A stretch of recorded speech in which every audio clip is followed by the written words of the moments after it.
Hi, my name is John Peters. I'm a recently retired physician, but before I went to medical school, I taught college biology. And one of the foundations of college biology, or the foundation, is evolution. Back then, many years ago, uh, the examples we had were not the best in the world for what I feel people want. And so there's been just great progress made. I'm so excited to be able to present to you the overwhelming evidence for whale evolution. And I think whale evolution is what people want. As accurate and scientific as the definition of evolution is and how that can be demonstrated both in the lab and the field, what people really want is to see the great transitions. And so allow me to have a few minutes of your time to significantly, hopefully, overwhelm you with why and how scientists know whales evolved. And to go from an animal the size of a raccoon to a blue whale, the largest animal that's ever existed, certainly in my mind satisfies what is called macroevolution, the big changes, which normally is and almost always is a forensic science, in that we have to look at what nature presents us with in the fossils and the DNA and even in living whales. And so I would like to do that for you now. So let me see if I can get my slides up. This is going to be a different presentation for you. I'm going to, in the three parts, bring together so much evidence for whale evolution that the objective and rational people, I think, that are out there will have to say that whales evolved. How they did it is a separate story, but let's just look at how they do it. Now let's bring up some slides. I'm going to show you the data, the exact evidence we have that's not open to presuppositions and assumptions, at least as the data that I'm presenting. Okay, so hopefully you can see this slide presentation, and this is a whale fossil that was found in Egypt. You'll notice that it's very complete, and that it also, in that location, tends to come in a distribution where you can actually see it. So the criticism that we didn't have sufficient whale fossils 30, 40 years ago is certainly not the case now. They've made amazing progress with that. So let's take a look at the first slide. So some opening remarks. Evolution is counterintuitive for most. To go from very primitive life to what we have now seems to be impossible for some people. But also, as you're sitting here listening to me, hopefully, that you're spinning at 1,000 miles per hour at the equator and going around the sun at 67,000 miles per hour. So the fact that you think you're stationary is very counterintuitive, that you're spinning. The process of evolution and change in species populations over time to produce new species is different from the mechanisms. How it happens, natural selection, endosymbiosis, horizontal gene transfer, there's lots of reasons, lots of ways, mechanisms that evolution can occur that have been worked out. We're not going to talk about mechanisms during these three parts. I'm just going to give you the basic raw data, observations, and hopefully you'll understand that it's so overwhelming and from so many different independent lines of research that to deny that whales have evolution is now to the level of perversion. Okay, so what about macro versus micro? And the way that commonly people think of these is that the micro changes, and in science is different. There's actually probably no difference in just time. But for our discussion, I'm going to agree that the layperson considers macroevolution large changes over large groups, reptiles to mammals, or amphibians to reptiles, fish to amphibians, et cetera. Those would be what I would agree with, the layperson would say, are macro changes. And that's what people really want, I think, when they look at evidence for evolution. They want to see okay, how do you explain going from, or what's the data going from these large groups, and not so much about antibiotic resistance and other things that they consider micro changes. So this is going to be hopefully an example of a macroevolution change, going from something the size of a raccoon to the blue whale. So why should you watch my series? Well, first of all, it's comprehensive. I have put together, I believe, evidence from areas that you've never seen before: transposons, DNA, photos, etc., that will hopefully convince you that it's overwhelming that whales have evolved. Some, or I think for many of you, almost all of this will be new. Please, it's okay to pause this so that you can possibly look up the original citations, or even look a little closely at the slideshows that I'm giving you. I'm actually going to show you the evidence, not just talk about it. Most will have citations to the originals. And there's so much I want to show you that I've divided it up into 3 parts that hopefully will be about 20 minutes long. And then at the end, I'm going to have some summary comments about objections to whale evolution from various sources. Okay, so I think that's it for my opening remarks. Let's see what we got here. Okay, as I mentioned, there's going to be 3 lines of evidence. Extant whales are another way of saying the living whales. We're going to look at embryology, vestigial structures, which I'll define in a minute, and atavisms, which you may have not have heard of before. Part 2 will be the extinct whales, the fossils. An important thing is that usually a diagram is shown with 3 or 4 fossils of whales. And if you go look it up, there's actually over 220 different whale fossil species. And so the data, the observations are rich, especially with many of the discoveries that were made out of Pakistan decades ago. And then the last part is something, again, that you don't see very often, and that is we're going to look at the DNA evidence for whale evolution, proteins, transposons, pseudogenes, and this part, we're going to actually look down at the DNA sequence. We're going to go all the way down to the base to see what that is. And I urge you to watch all 3 parts of these before making up your mind. Again, my goal is to convince you that whales have evolved. How they did it over 10 million years is a different story, but we can at least know that they did it. And so we can talk about that in the summary section with an analogy. Okay, just briefly, it was confusing. Hundreds of years ago, most people thought that whales were fish because everything that swam in the sea were fish. But in 1693, a researcher wrote that he thought whales were mammals, and we'll discuss some of that.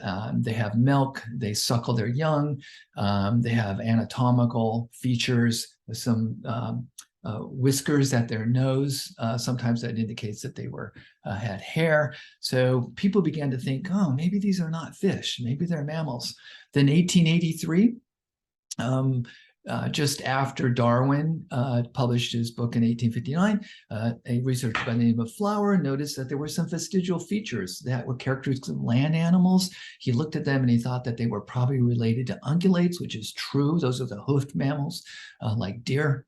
And that they also breed there, and where the fish fin is waved vertically, the horizontal fluke of the whales and cetaceans and dolphins, et cetera, go in the opposite direction. So when you think about it, this is basically 100 years after the American Revolution, they were finally figuring out that maybe these whales and dolphins evolved from a land ancestor. But there was a lot of pushback. Some of this came from non-religious people, but a lot of it was religious in nature, because evolution is fought very strongly against by many religions. And those of you who are familiar with the Dover trial in 2005, they were trying to use a textbook called Of Pandas and People. And they were still claiming at this Dover trial that there was no transitional fossils linking land mammals to whales, and we're going to take a look at that. Ian Taylor wrote in 1984 that no one expected a whale to suddenly express hind legs. Although this is precisely the Darwin implied. I think that's not what Darwin implied. Darwin had it wrong. He thought that whales came from bears. That's his best guess back then. We now know that's not true. But anyway, we're going to take a look at whales that actually do suddenly express a hind limb, and that it's attached to the pelvis, the vestigial pelvis. So again, amazing observations that we've got now.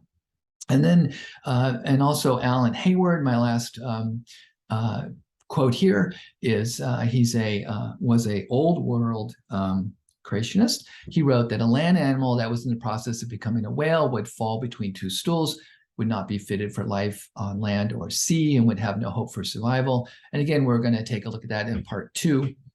That there are, like I said, over 220 whale fossil species that have been named, and it's an amazing transition and gradation that you can see. Okay, before we talk about living whales, we need to understand that unfortunately, the definition of a vestigial structure has been maligned quite a bit. And it's not just in the lay press. It's also, you can find this in dictionaries and even biology textbooks that have it wrong. But I've thrown up here 5 different definitions of what a vestigial structure is. And these go back 60 years into the 1960s.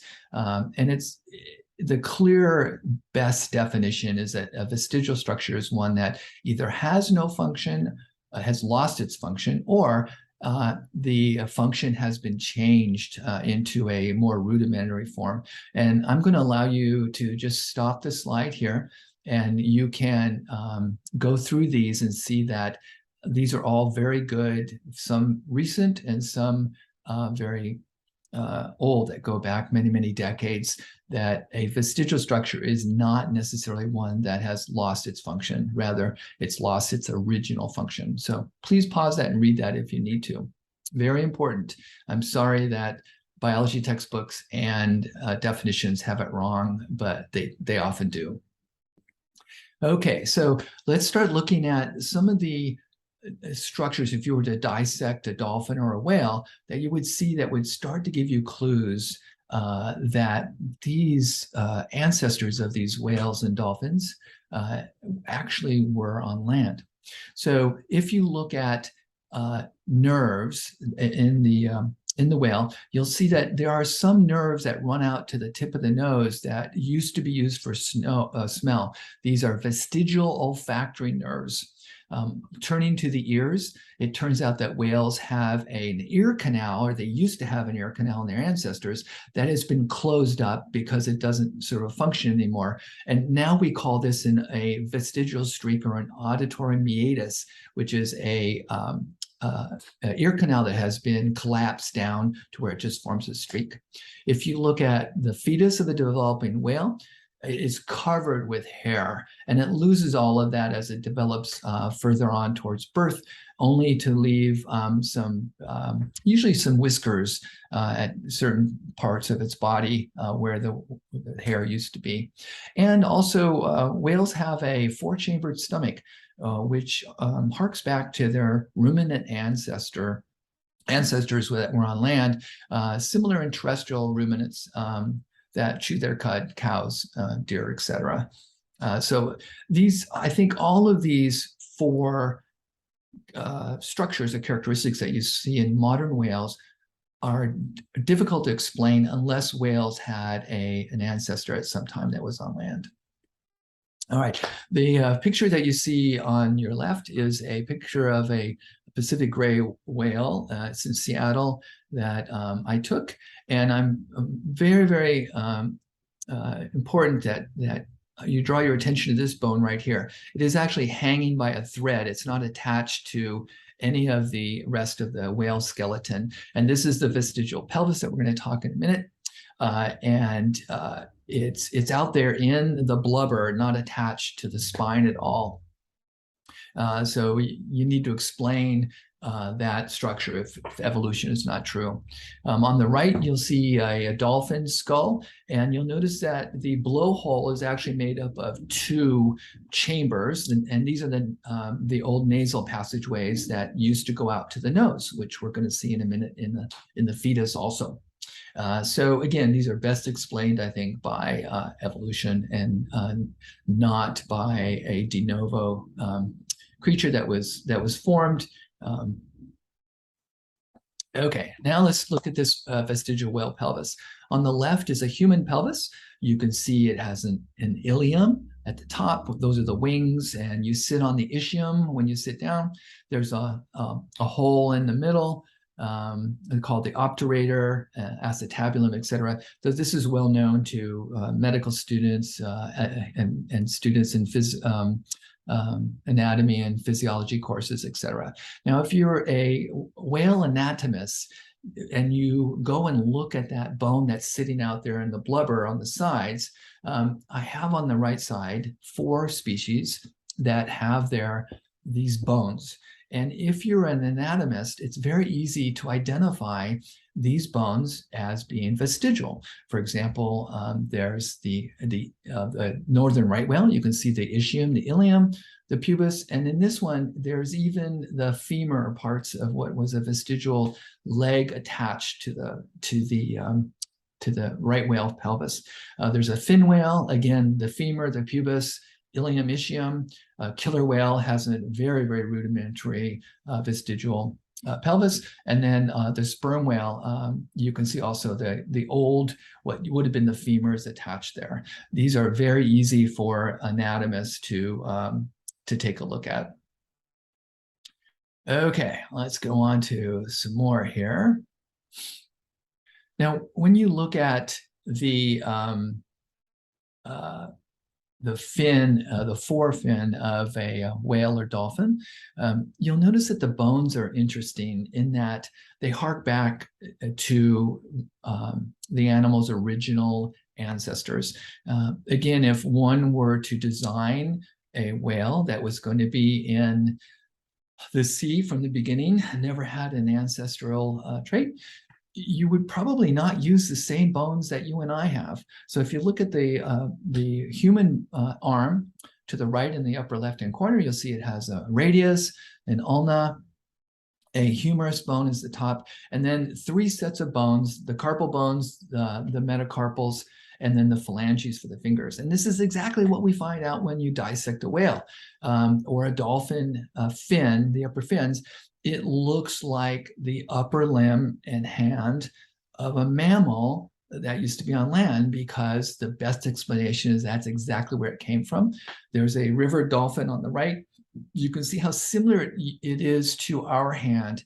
And so again, if you were designing a dolphin to swim in the ocean, never to be on land, it seems very strange that it would have the same homology, the same bones that a terrestrial hand walking or foot walking organism would have.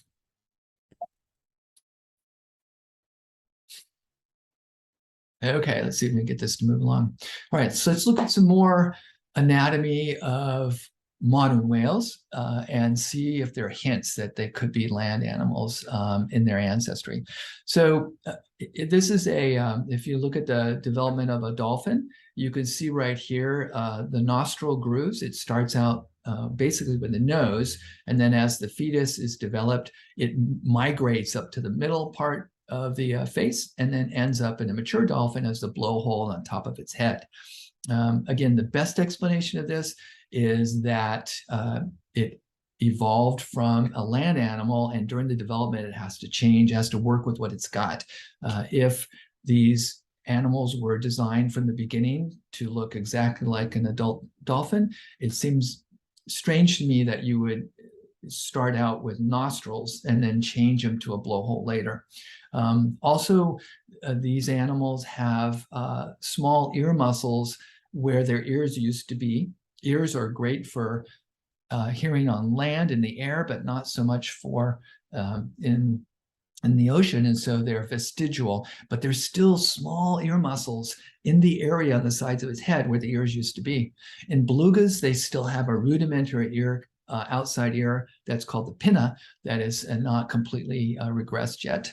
And if you look on the right side, you can see this is a spotted dolphin embryo, and you can see that the fin in the front looks like a hand that is going to be evolved later on when this through its ancestry into a front fin that harks back to the picture we saw before. All right. Now, there are two types of whales today that we see, adult whales, and there are sperm whales that have teeth and baleen whales that use a filament to filter out the teeth called baleen.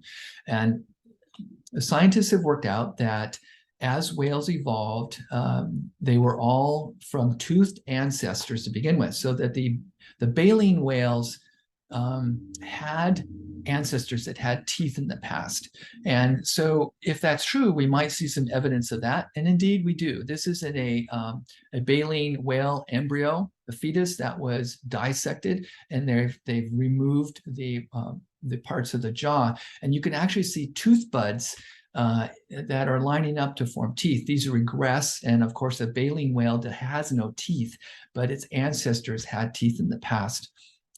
Again, I think this is difficult to explain if evolution is not true. Why would you make a baleen whale that's never going to need teeth? It only has baleen. Why would you have the embryos form teeth and then lose the teeth later? And when we get to further on in part 2 and 3, we'll talk about the genes to produce these teeth. And it turns out that the genes to produce teeth are still in baleen whales. They're just vestigial. They're pseudogenes. But let's not get ahead of that. That's in a different part. Okay, so, and the last part I want to discuss is that something happens with whales. I believe, I looked it up once, it's 1 in 500 humpback whales are born with hind limbs. They actually have legs and back. And this, of course, whales don't have. Whales just have their front flippers. A creationist who worked for Answers in Genesis wrote in 1998, the spectacle of a whale being hauled out of the ocean with an actual leg hanging down from its side was a totally different issue. I don't remember my exact response, but I indicated that if this was true, this would be a serious challenge to explain on the basis of an anti-evolution model. So this does occur occasionally where whales are born with hind limbs, and these are called atavisms. These are not vestigial structures. Whales have the DNA for making hind legs because they evolved from land ancestors. The DNA is still there, and occasionally something goes wrong and it gets turned on. And so the next slide, I'm going to show you some of these. And these are not just tumors. Some of them constitute femurs, tibia, the fibula, and even if you have some foot bones. And most importantly is that these legs that they grow are often attached to the vestigial pelvis. Again, letting us know that even though the vestigial pelvis in today's whales are involved in reproduction, at least in males, they just have a new function. In the past, these vestigial pelvises did have legs attached to them. So, and then atavisms are consistent with the fossil record in anatomy. For example, atavisms in humans are usually tails. Atavism in whales are legs. Neither humans nor whales are going to have an atavistic feather because we didn't go down that route. Okay, so on the left side here, you can see a humpback whale. It was born with an atavistic leg coming out of the back. This turns out to be in 1919. There is some documentation. It occurred off the coast of British Columbia where it was found, and it was covered with normal skin and blubber. And the anatomist could identify a femur all the way to the metatarsal bones. And it was attached to a vestigial pelvis, right where it should be if this was a hind limb. And on the right, in 2006, a bottlenose dolphin was caught off the coast of Japan. And when they dissected out these hind limbs, they were well-formed flippers, but had limb structures attached to them. So that concludes, I believe, let's check the next slide. Yes, that concludes our look at living whales and dolphins today, all the various structures you can see in terms of harking back to a land ancestry, that all of these things are best explained if evolution is true, and indeed they had whales have a land ancestry in their history. Thank you for watching. I hope that you're going to watch parts 2 and 3 as, again, we begin to pile on more and more evidence that the scientists are not wrong at all in knowing that whales evolved from a land ancestry. All right, again, please move on to parts 2 and 3. I think I'm trying my best to respect your time and your interest in this. And hopefully you'll see some things that no one else has brought to your attention, that why the fact of whale evolution from a land animal is just no longer debated in science anymore. Thank you.